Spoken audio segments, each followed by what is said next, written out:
Something moved through the trees, flickering behind the stones.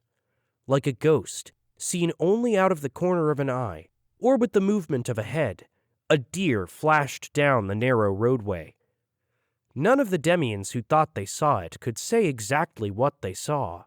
A doe or a buck, antlers or tail. Every one of the warriors claimed the creature glowed, white as bone and silent as it moved, leaped, or danced through the trees. And they all wanted to hunt it. The Demians dropped their weapons and reached for their bows, leaving their stations.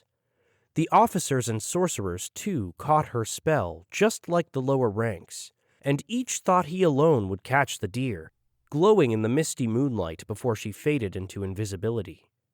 Each soldier herded her toward the eastern mouth of the pass before they all lost their pretty prey in the fog. When the sentries on duty had pursued the deer right into the main Demian encampment, confusion abounded. Now the entire army had gathered, all of them seeking an elusive animal, even though they stumbled over each other, crowding into the pathways between their tents as if none of them could recognize they had left the solitude of the forest pass. They saw only trees, heard only the careful, stealthy steps of a deer feeding in the forest. There were no tents, campfires, or other hunters. Then gradually, as the warming sun rose, it burned into their minds as well as the fog. A melody lifted simultaneously in the morning air. The hunting men stilled and looked around themselves, confused and enchanted by the melting mist. A simple song blended with the light into an intoxicating brew of bewilderment. They stopped their hunt, bows pointed down, and heads lifted to gaze into the branches of trees Rachel's illusions had created.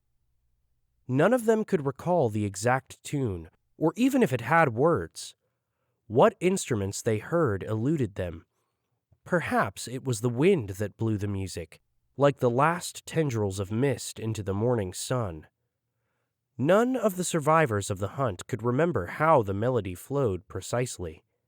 Instead, the only indelible memory all the soldiers clung to was of the lady on the stone.